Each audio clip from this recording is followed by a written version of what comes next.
Okay, well, welcome everyone.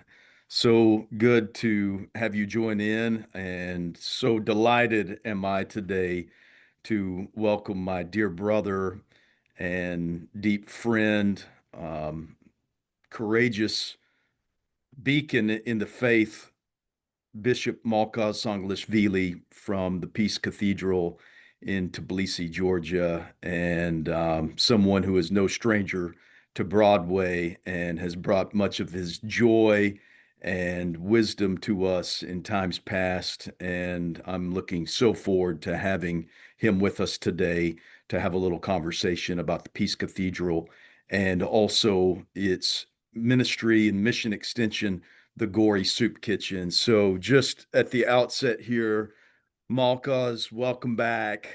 Thank you. Thank you. Thank you very much indeed. Most delighted to meet you and also have a chance to speak to your people. Yeah. Well, I know that a lot of people know about the Peace Cathedral. You've been to Broadway three times since I've been here and have been a long time friend of our church. Someone who is recognized as a Baptist leader in not only Europe, but really around the world, as someone who is tremendous witness for peace, reconciliation, and a true beacon of courage in a place that has been uh, in the center of much strife. And so I just thought maybe at the outset, for folks who may not know you, Malkaz, that you could just reset the table and tell us all a little bit about yourself and the Peace Cathedral and its witness. Right. I'm Malkhaz from the Republic of Georgia. I was born into a Baptist family in early 60s when the religion was strongly suppressed by Soviet authorities. I grew up in religious setting. My father was a minister, my mother was committed Christian, and I became a part of this, which had to become eventually Peace Cathedral. It was a church. It has been a church for more than 160 years now that has been committed to the gospel, to service of the poor and needy, and also to the to this wider society, to be prophetic voice in the wider society. For this period of time, for about 160 years, there was no time when the church has not been either suppressed or persecuted or sidelined or looked down. And in the course of this time, in order to survive, the church developed theology of beauty. So every time we come across of ugliness, political, religious, social, ideological, we tend to respond to it with a project of beauty. So that has been in our genes, as it were, and this is one of the features of the Peace Cathedral. Recently, we have seen the rise of Islamophobia, homophobia, anti-Semitism, xenophobia, and the Peace Cathedral has recently responded to each of them by creating beautiful projects. One project was, for instance, when we saw the rise of homophobia, a beautiful liturgy has been designed to be celebrated once a month. But eventually, people so love this liturgy, all inclusive liturgy, that we are celebrating it almost every Sunday to respond to the ugliness of anti Semitism and um, uh, Islamophobia. We built two sacred spaces under the roof of the Peace Cathedral. So now we have got fully fledged Peace Mosque, Peace Synagogue, along with the Peace Cathedral. That is, and all three of these spaces, plus a Buddhist shrine that has recently been added to this space, bear witness to the possibility of living together peacefully, which should not have any other alternatives for the future. This is a Peace Cathedral in the nutshell, and we are really honored and delighted to be partners with the Broadway Baptist Church. I am personally feel very deep kinship with you and with other members of your congregation. So every time I come to you, to your place, and to your church, to your family, I feel at home, for which I am really grateful. Least but not last, we are very grateful that in our struggle against ugliness, political, religious, social, racial, otherwise, Broadway Baptist Church has been immensely supportive, morally, materially, otherwise, for which again we are very, very grateful. And we would like to see many Broadway people coming over to Georgia to share fellowship and deepen our relations.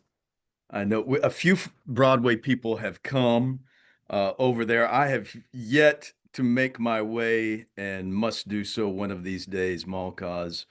But let me just say that the admiration is mutual, as is the exchange, because you have really so deeply inspired me uh, with this theology of beauty that was really the driving genesis of our John Thomas Memorial Project Mhm. out in the Narthex, confronting the ugliness of systemic historical racism and white supremacy with a truly beautiful, literally beautiful memorial to a man as a part of the intent of both reparation and also reconciliation. So I think I gave you the credit for that, Malkaz. So I didn't just say this was my idea, this theology of beauty. I think you got the credit for that. So Well, I think um, the portrait of Mr. Thomas is really one of the most conspicuous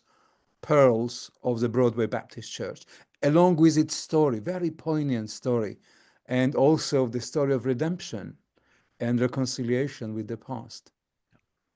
it's an ongoing work, but It is this is, in a sacramental terms, an outward expression of an indeed. inner desire for true change. So we're Yeah. so grateful for that.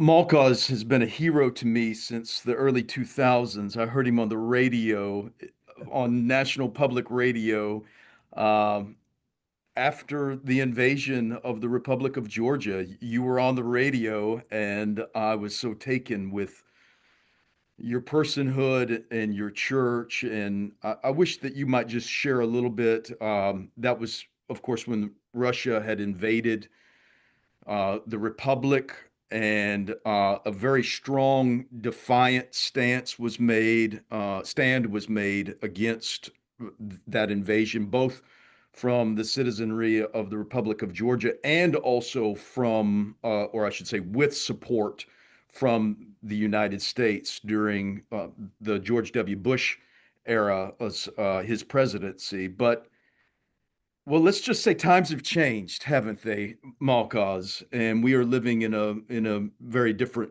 political climate.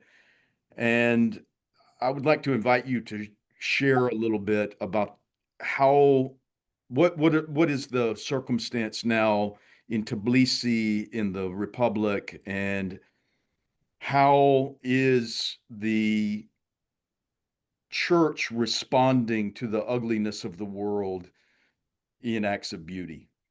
Mm. Things have definitely changed since 2008.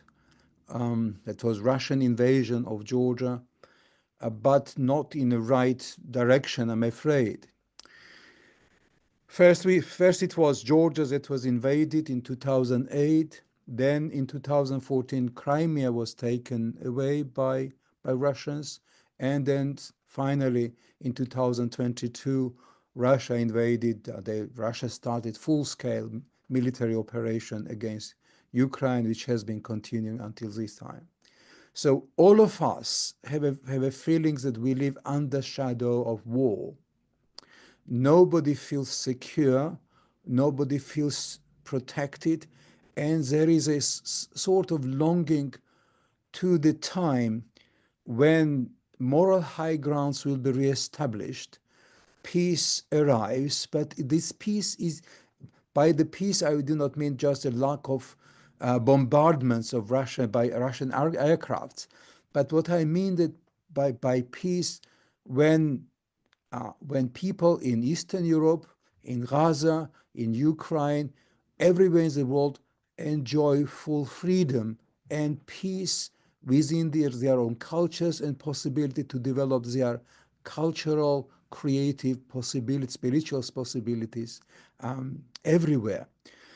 We may have peace in certain parts of the our continent in Europe, in Armenia, in Azerbaijan, but this is not a genuine peace. Neither in Georgia, because there cannot be peace when people are being persecuted, when elections are rigged, when democracy has been abolished.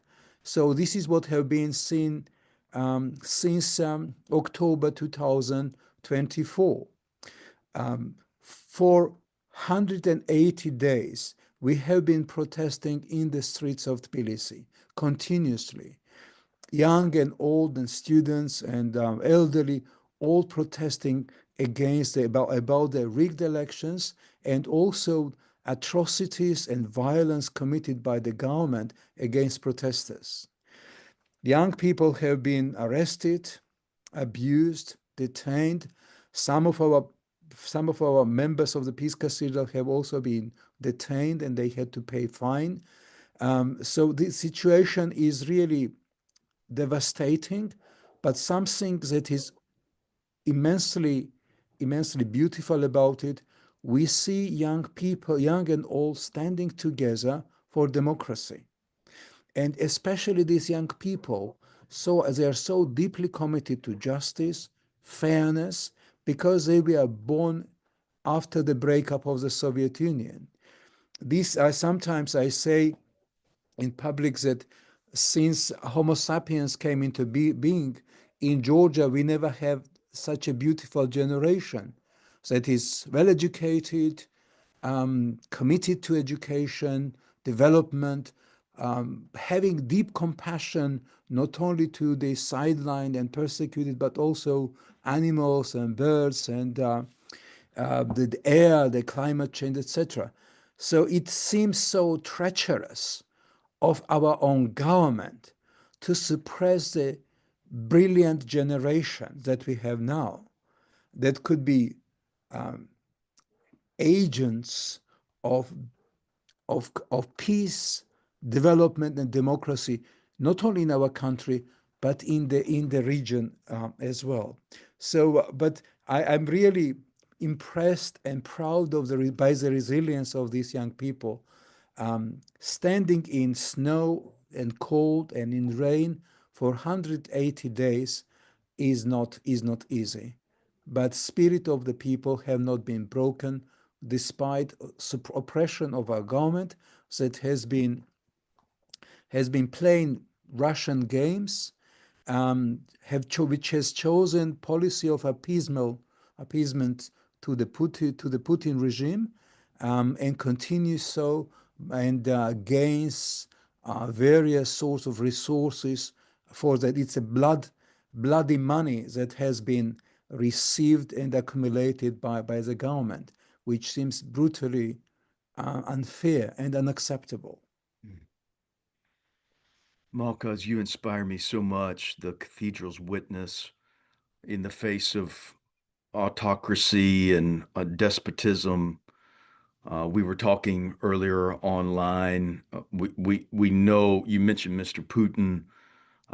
We in America have our own concerns about democracy, and we were talking a little bit online earlier about how our struggle is not against flesh and blood, but Yes. against these powers that seem to be gripping hold of so much of the world now in so many places. Indeed. So many places are moving in directions towards pseudo democracies, essentially. And your witness has been powerful in times past, and it perhaps is now even more powerful for us as Americans in this moment now. So thank you. Well, thank you for your support, your friendship, which is very important. It is clear for us that when people are crucified, we need to stay with those who are crucified and not those who are crucifying them. That is crystal clear, at least for me. Unfortunately, not all the churches and religious groups are of the same mind. Out of fear and compliance, or sometimes political expedience, they decide to side with those crucifying. And once he took the position on the side of the crucified, then you need support and understanding they are not alone in this battle. And we know that you personally and the Broadway are with us as we protest in the streets of Tbilisi and as we stand at the foot of the crosses that have been erected in Eastern Europe. Well, because you talk about support, and that's probably a good segue. We will be celebrating Pentecost here in a week, well, Sunday, and the Orthodox Church Same. is also this year. So Yes, this year we are celebrating usually together. you're a week behind, but it happens Indeed, that the calendars align this year. Maybe that's a powerful symbol in and of it itself. is. um, that the East and West is in some ways coming together to, as you said in your Easter sermon, to practice Easter amidst the madness. And I shared that sermon with our congregants in the window. But part of what we're doing with Pentecost is we yearly have our Pentecost global offering, and the Gory Soup Kitchen is will be the recipient of our proceeds this year. And so the Gory Soup Kitchen is an extension of the Peace Cathedral, and it has a particular historical witness in its own genesis. Yeah. Uh, Tell us a little bit about the history of the Gory Soup Kitchen and whom it is serving now in these particularly critical moments. Gory Soup Kitchen, we call it Soup Kitchen, but it is little bit more than Soup Kitchen. It's actually home for those who have no home. It started in 2008 in the aftermath of Russian invasion of the city of Gori. It's a small town in central Georgia. It was occupied by Russians during the war. A lot of damage has been caused, and there has been a lot of people suffering. And that was when we started the soup kitchen. We continue supporting this town, the soup kitchen in this town of Gori, which happened to be Stalin's hometown. So the soup kitchen in a kilometer from the place where Stalin was born. And it is ironic that great leader, as it were, left a terrible legacy in his own town, and people still need support um, to to support not only emotionally but also food wise. Uh, they need food, and they need hot food. They need also care. Sometimes they come and they need to wash their clothes. Sometimes they have nowhere else to go, and they find shelter in the church. So this has been a very moving moving experience for all of us since 2008 to look after the poor and destitute. And this ministry, Broadway support has meant a lot. It has been very important for this to keeping the soup kitchen going. But whom we are serving in the soup kitchen, we are serving Christs. Every day, a few Christs arrive, sidelined, oppressed, sometimes deeply depressed, hungry, and thirsty. In winter, they may not have enough clothes, and we give them enough clothes. So we are serving Christ who come there to seek support and love.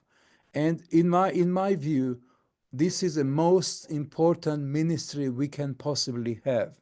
Mhm. Of course, it is very important to continue our struggle for justice and fairness and democracy. But we should never forget that the primary reason we exist as a church is to be with those who are sidelined and hungry. And I can't thank you enough for helping us to helping them. Malkhaz, are you still? I know there was at the outset of the Russian-Ukraine war, there were refugees coming from both places, those fleeing Ukraine, and then also Russians fleeing conscription. Um, I'm curious, who is the Gory Soup Kitchen seeing now, along with also the cathedral itself? Because I think obviously many people were making their way into Tbilisi also. Yes, Tbilisi is obviously the main hub for the refugees from either side. We had about 35,000 Ukrainian refugees and many more Russian refugees, primarily those who have fled the conscript. We are organizing for the Ukrainians various programs. We have adopted some of their families. They're living with us. We have also established art therapy school for Ukrainian and Russian refugees. They come to our social center where they are given classes how to make pottery. They're learning and making pottery together. They are selling and supporting each other and also building quietly and peacefully relations. Initially, it was very difficult to have Russians and Ukrainians in the same room, but it was possible to feed them, to organize program, especially for young children. Now school season is ending within a week, and we'll have 2 weeks long summer program for Ukrainian mainly and Russian children together. They will be learning computer skills. They'll be playing, and they will learning some language skills, and it will be opportunity for them to interact and heal the trauma that they came with from Ukraine or Mhm. Russia. That is so powerful. Mother Teresa says that we can't do great things, but we can do small things with great love. And I think that that is what the Peace Cathedral and the Gory Soup Kitchen are all about. These are small things, but they are small acts of beauty which resist ugliness and are great in the sense that they are so full of love and compassion and a witness towards hope and reconciliation. And I just can't say enough about how continued I am to in being inspired by your work and witness. When you were here, I know we're wrapping up, but when you were here in January, it was, I think, right before the current inauguration here in the United States, and someone asked in our fellowship hall as we were having a conversation, film screening, a wonderful film. I will build this world from love. I got the title from the poster that's on my wall right here. Um, a powerful film. So if you were not there at Broadway, look that up. I will build this world. I will build this world from love. Um, it's a film about the Peace Cathedral, and Malkhaz is deeply, deeply featured in the film. And we had a discussion, and at the conclusion, someone asked about this current political climate in which we in the U.S. are living, and we had been seated the entire time, and for the first time at the very end, you stood up and you said, "Be not afraid." I've come from a place that has lived under Stalin, um, oppressive regimes. Be not afraid. And we continue to live with that so deeply. And I thank you for your courageous, courageous witness. Thank you. Thank you very much indeed. Please do give my love to your people.